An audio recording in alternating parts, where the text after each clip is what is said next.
Informação exclusiva: descobriu o clube que fez oferta oficial para comprar o volante André do Corinthians. Vídeo de hoje do canal do Nicola traz mais detalhes sobre essa história e fala também como tem sido usada a grana pelo São Paulo, que vem da Superbet e era até o ano passado destinada ao pagamento do salário do Oscar.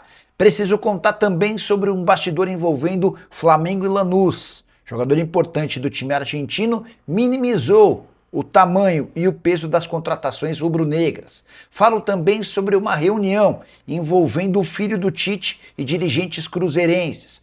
Pedro Martins, favorito da torcida do Galo, ficou mais distante de ser contratado. Para completar, Felipe Coutinho pedindo para deixar o Vasco. Santos perdendo bolada com o patrocinador Master. Maceió, jogador da Portuguesa, na mira de 2 times europeus, e tudo sobre o escândalo mais um de racismo contra Vinícius Júnior na Europa.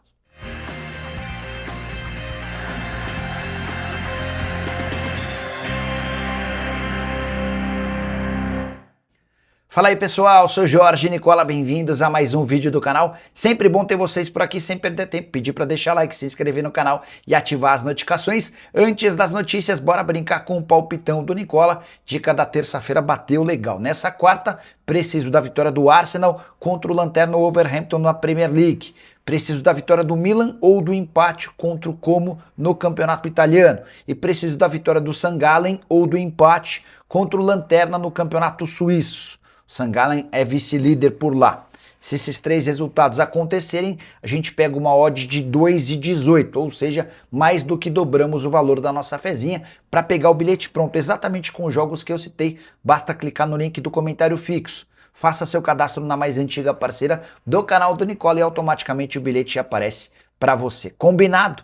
Agora sim, bora começar o vídeo com aquele tradicional giro de notícias para contar que o Palmeiras foi multado em R$365 mil pela Conmebol por infrações cometidas na final da Libertadores da América contra o Flamengo. Atraso na entrada do primeiro tempo, atraso na volta do intervalo e atraso de Abel Ferreira foram responsáveis por essa aplicação de multa de quase R$400 mil. Já o Fluminense desistiu da contratação de Alexis Coelho, centroavante que pertence ao São Lourenço. O time argentino exigiu o pagamento da multa rescisória de R$32 milhões. O Fluminense considerou a proposta muito alta. Já o Remo tentou a contratação de Negueba, atacante que faz sucesso com a camisa do Mirassol. No time do interior paulista, ele ganha R$150 mil mensais. O Remo propôs R$400 mil por mês de salário. Na oferta para compra no Mirassol de R$10 milhões, o Mirassol tem feito uma série de exigências para tentar evitar que o negócio acabe saindo. Quero falar agora sobre mais um ato de racismo contra Vinícius Júnior. Vini que marcou um golaço na vitória do Real Madrid por 1-0 contra o Benfica em Portugal, o jogo de ida dos playoffs. É aquela fase anterior ao mata-mata da Champions. Na partida de ida, Real Madrid e Benfica empatavam em Portugal quando o Vini recebeu a bola na esquerda, trouxe para dentro e acertou um chutaço, marcando o gol da vitória do Real Madrid, que joga por um empate na partida de volta em casa. Na comemoração do gol, o Vini bailou em frente à bandeira de escanteio, que tem a bandeira do Benfica. Importante registrar que o Vini não encosta na bandeira, nem faz qualquer ato de ou simula que encostaria. Reação dos jogadores do Benfica não foi legal, eles começaram a protestar, entre eles Prestiani, meio atacante argentino que colocou a camisa na frente da boca e, segundo Vinícius Júnior, Mbappé e outros, chamou o Vinícius Júnior de macaco por 5 vezes. Reação do Vinícius Júnior foi forte, ele comunicou ao árbitro que fez a sinalização de racismo. O Vinícius Júnior acabou indo para o banco de reservas e até cogitando a possibilidade de não voltar mais para o campo. No final das contas, a partida foi reiniciada. Não sabemos se o Prestiani vai levar alguma punição. E a UEFA, mais uma vez, parece querer passar pano. O pessoal da UEFA teve a coragem de nem premiar o Vinícius Júnior como o melhor em campo, apesar do golaço que decidiu a vitória. O melhor em campo para a UEFA foi o Tchouaméni. Confesso que essas coisas são de difícil compreensão. E você, o que pensa sobre essa história? Já usa o espaço para comentário e registra a sua opinião, beleza? Só para completar sobre a UEFA Champions League, nessa terça-feira tivemos a vitória do Galatasaray por 5-2 contra a Juventus, a vitória do Dortmund por 2-0 contra a Atalanta e a vitória do PSG fora de casa contra o Mônaco, 3-2 de virada com grande atuação de Doe. Principal destaque da Portuguesa no Campeonato Paulista, Maceió será observado de perto no próximo domingo por representantes de um time da Holanda e outro da Bélgica. Você sabe, a Lusa recebe o Corinthians no domingo 20h30 no Canindé, jogo das quartas de final do Paulistão. As duas equipes não podem mais contratar o Maceió nessa janela de inscrições que já está encerrada tanto na Holanda quanto na Bélgica. Mas a ideia é monitorar os passos do Maceió e entender quais as condições para um eventual negócio para a metade do ano. Vale a lembrança de que o Maceió chegou a receber uma proposta oficial do líder do campeonato romeno. Essa oferta aconteceu há coisa de 10 dias atrás, proposta que poderia chegar até 800 mil euros. A Portuguesa decidiu recusar a proposta pelo atacante de 22 anos de idade, que é hoje o jogador mais valioso do elenco. Maceió tem 3 gols em 8 partidas no Paulistão. Ele já igualou a marca de 3 gols da temporada passada no Paulistão. Na oportunidade havia disputado 11 partidas. Só para completar, registrar que Portuguesa e Corinthians vão dividir o público no próximo domingo. Definição ficou de que 7.500 ingressos serão colocados à disposição da torcida da Lusa, cerca de 7.500 ingressos estarão à disposição de torcedores do Corinthians. É a primeira vez em 16 anos que um clássico em São Paulo terá torcida dividida 50% para cada lado. Preço dos ingressos, arquibancadas a partir de R$ 160, numeradas a partir de R$ 240. Hora de falar sobre o Santos, que vai perder uma bolada com o patrocinador Master, mesmo tendo em 2026 Neymar e Gabigol juntos. O Peixe acabou perdendo o contrato que tinha com a Bet7k. Na temporada passada, a Bet7k pagava R$ 54 milhões por ano.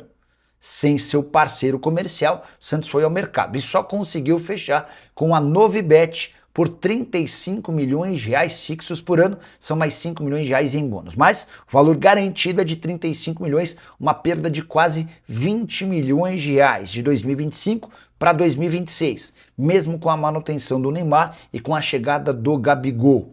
Importante lembrar que o Santos fica sem o patrocínio da Bet7k porque não consegue fazer uma série de entregas que estavam combinadas no contrato.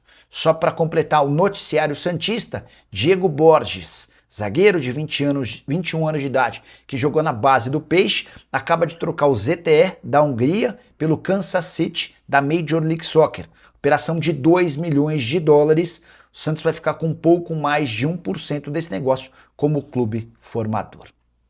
Felipe Coutinho pediu para rescindir seu contrato no Vasco. Informação trazida pelo Flávio Dias nas últimas horas. Rolou uma reunião nessa terça-feira entre representantes do Vasco, Felipe Coutinho e seus empresários. A ideia era colocar panos quentes e fazer com que o Coutinho voltasse a se animar. Ficou muito ruim a situação depois da vitória nos pênaltis contra o Volta Redonda, em que o Coutinho é substituído no intervalo e nem volta para o banco de reservas para acompanhar o segundo tempo ou a disputa de pênaltis. Coutinho pouco falou nessa reunião com dirigentes vascaínos e mais à noite fez chegar aos ouvidos dos dirigentes do Vasco sua intenção de rescindir o contrato. Notícia que caiu como uma bomba entre dirigentes cruzmaltinos e em especial entre torcedores. Coutinho, que ganha R$ 1,5 milhão por mês, disparado o maior salário do elenco vascaíno, mas que aos pouquinhos vinha evoluindo e se livrando das lesões. Na temporada passada, por exemplo, foram 56 partidas, recorde de jogos com a camisa de um clube de futebol desde que se tornou profissional. Na atual temporada, 7 jogos, 3 gols e mais uma assistência. A grande pergunta é, por que o Coutinho está pedindo a rescisão do seu contrato? Já houve quem dissesse que ele pode ir para o Grêmio. Na manhã dessa quarta-feira, conversei com um dirigente gremista que assegurou que não existe nenhum interesse tricolor. Posso garantir que o LA Galaxy dos Estados Unidos tem a intenção de contratar o Coutinho, que também pode estar na mira de clubes da Arábia Saudita, embora por lá a janela de inscrições esteja fechada. Agora é aguardar cenas dos próximos capítulos e lamentar, porque o Coutinho, apesar de caro, era a reserva de qualidade que o Vasco tinha desde que voltou do futebol europeu. Hora de falar sobre Pedro Martins, o favorito entre torcedores do Atlético para substituir o Jorge Sampaoli. Mas, de acordo com Hugo Cajuda, empresário português que representa o Pedro Martins, não há possibilidade de acordo. Hugo Cajuda disse ao Vinícius Silvestre, meu parceiro da Rádio 98, que não há a intenção do Pedro Martins em deixar o Al Gharafa nesse momento. Ele trabalha no clube Qatari, o vínculo se encerra na metade do ano e o Pedro Martins nesse momento briga pelo título nacional. Campanha do Al Gharafa na Champions Asiática é horrível. O time é o 10º de 12 clubes. São apenas 6 pontos conquistados em 8 jogos. No Campeonato Qatari, apesar da sequência ruim de resultados, só uma vitória nos últimos 7 jogos, somando todas as competições, o Al Gharafa ainda tem chance de título, 31 pontos conquistados contra 32 do Al Saad. O time chegou a ficar 5 partidas seguidas sem vencer. Levou nessa sequência um 7-0 do Al Ittihad, equipe que joga na Arábia Saudita. Esse 7-0 foi pela Champions Asiática. Mas diante desse cenário e com um salário de 3 milhões e 100 mil reais por mês, tudo indica que Pedro Martins permanecerá no Al Gharafa, uma opção a menos para os dirigentes atleticanos que seguem batendo cabeça para a substituição de Jorge Sampaoli. Só para completar, registrar que restam 7 rodadas para o fim do campeonato lá no Catar. E o torneio se encerra em mais ou menos 2 meses. Não imagino que o Galo toparia esperar todo esse período por um treinador português. Hora de informação exclusiva no Cruzeiro. Filho de Tite, o Matheus Bac, foi chamado para uma reunião a portas fechadas com dirigentes cruzeirenses na semana passada. No encontro, que foi rápido, Matheus Bac ouviu dos dirigentes cruzeirenses que ele não deve mais se manifestar à beira do campo, como ocorreu na vitória por 2-0 contra o América. Você vai lembrar, o Matheus Bac estava muito irritado com a arbitragem, o Tite tentou contê-lo, tentou acalmá-lo, e a reação do Matheus foi extremamente grosseira com o seu pai, que é também o treinador principal. A repercussão pro Tite foi péssima nas redes sociais, entre torcedores do Cruzeiro e na mídia especializada. A imagem que ficou é de um Tite ainda mais fragilizado, enfraquecido, por conta desse comportamento hostil do filho. E aí vale a lembrança de que o Tite, na teoria, só volta a trabalhar no Cruzeiro e volta ao mercado de trabalho para ver se a carreira do filho deslanche. O Matheus prometeu ser mais prudente e mais cauteloso nas ações à beira do campo, embora vá continuar com total autonomia para trabalhar no dia a dia, com jogadores, com comissão técnica e também diretoria. Só para completar, registrar que a situação do Tite no Cruzeiro segue bastante ruim. A tendência é que ele só escape da demissão se vencer o Campeonato Mineiro, uma eliminação pro Pouso Alegre nas semifinais, ou a perda do título, seja para Atlético ou para América, deve determinar a dispensa do treinador. Lanús versus Flamengo. Dá para dizer que o Fla é muito favorito na disputa pelo título da Recopa Sul-Americana? Os dois times começam a se enfrentar nessa quinta-feira na Argentina. Na outra semana, também quinta-feira no Maracanã, ocorre a partida de volta. É o jogo do campeão da Libertadores contra o campeão da Sul-Americana. E Izquierdoz, zagueiro argentino e um dos líderes do Lanús, minimizou o fato de o Flamengo ter uma capacidade financeira muito superior à do time argentino. Abre aspas para ele: acabaram de pagar 40 milhões de euros no Paquetá, mas isso se deve ao lugar onde ele jogava. E há uma série de outros fatores que determinam esse valor de mercado. Porém, em campo são 11 contra 11 e cada peça precisa se conectar com quem está ao lado, combinar entre si e seguir uma ideia de jogo. Há muitos fatores que não têm nada a ver com o valor individual do jogador. A pergunta que eu deixo para você: o Flamengo é muito favorito contra o Lanús? E o fato de ter gastado, por exemplo, 42 milhões de euros no Paquetá, entre tantos outros investimentos, o coloca muito acima do Lanús? Na minha opinião, isso é indiscutível. Sim, o Flamengo é bem superior ao adversário e, se jogar bola, deve encaminhar o título já na Argentina, mas eu gostaria de saber a sua opinião. Já uso o espaço para comentário e registro o que você pensa, beleza? Bora de informação exclusiva no São Paulo.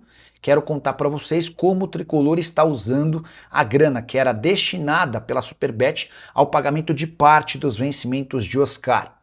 O Oscar recebia 2 milhões e 300 mil reais mensais, sendo 1 milhão e 200 mil pagos pela Superbet. Você sabe, o Oscar, na virada do ano, decidiu se aposentar. E embora ainda não tenha assinado a rescisão do contrato, ele deixou de receber seu salário a partir do mês de janeiro. Esse 1 milhão e 200 mil que eram pagos pela Superbet ao Oscar foram incorporados ao patrocínio e estão sendo depositados mensalmente na conta do São Paulo. O tricolor pode usar esses 14 milhões e 400 mil ao longo de toda a temporada para buscar um outro jogador? Sim, vai depender do presidente Hélio Massis. Ainda não há uma decisão tomada e diante de todas as dificuldades financeiras com o fluxo de caixa, que inclusive causaram nos últimos meses atrasos nos pagamentos dos direitos de imagem, a tendência é que essa grana seja utilizada para pagamento de contas em vez da contratação de mais um atleta. O Cauli chegou, foi apresentado, é o quinto reforço que chega sem custos para a temporada. O São Paulo está atento ao mercado, de olho em oportunidades, mas sempre seguindo aquela regra de só contratar jogadores a custo zero e que não tenham salários exorbitantes.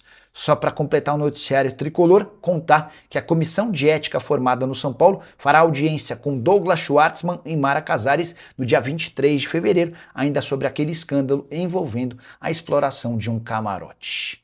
Mais uma informação exclusiva. Descobriu o clube europeu e o valor da proposta feita ao Corinthians por André, volante de 19 anos de idade. Nos últimos dias, muita gente tem afirmado que a Inter de Milão tem interesse em contratar o atleta, mas a única proposta oficial que o Corinthians recebeu pelo André veio do Benfica. O time português se dispôs a pagar 12 milhões de euros ou 74 milhões de reais para contratar o atleta que fez o gol da vitória contra o São Bernardo no último fim de semana. Importante registrar que o Corinthians já descartou essa proposta e não colocou o preço no jogador, entendendo que o André tem enorme potencial para render em pouco tempo cifras bem superiores. Nem Inter de Milão, nem Milan são hoje os principais interessados. Quem quer muito contar com o André é o Benfica, a pedido de José Mourinho. O treinador do Benfica entende que o atual elenco foi montado pelo Bruno Lage e aos pouquinhos ele pretende começar a colocar jogadores da sua confiança. O André é um desses atletas. Só para completar, vale o registro de que o empresário de José Mourinho, Jorge Mendes, é extremamente próximo do Diogo Silva, representante do André no futebol brasileiro. A última sobre o Timão. Corinthians que faz uma maratona de jogos fora de casa, quinta-feira contra o Atlético Paranaense, Arena da Baixada, Campeonato Brasileiro. Domingo, Portuguesa, Canindé, Campeonato Paulista. Quarta-feira da semana seguinte, Cruzeiro, Mineirão no Campeonato Brasileiro. E você, o que pensa sobre o André? Até que valor ele pode chegar? Já uso o espaço para comentar e opine. Só não esquece de deixar like, de se inscrever no canal. A gente se encontra assim que surgir notícia. Tchau.